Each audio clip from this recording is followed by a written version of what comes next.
Hey guys, what's up? I'm back. So today we're going to be how to install and uninstall the bulb, LED bulb. First of all, never touch this. Okay, if it's exposed, never touch this. At the same time, there is a neutral, but never touch that because nothing could happen. So yeah. So this is the holder. This is always grounded, but it's a little warm because of the use, depending if you're using fluorescent or you're using a LED. Now, what you have to do is hold it and just hold it and just slightly turn it.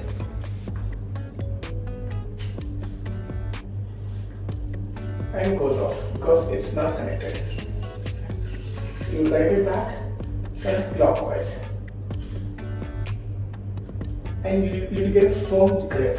You know that this body and this bulb should have a firm grip.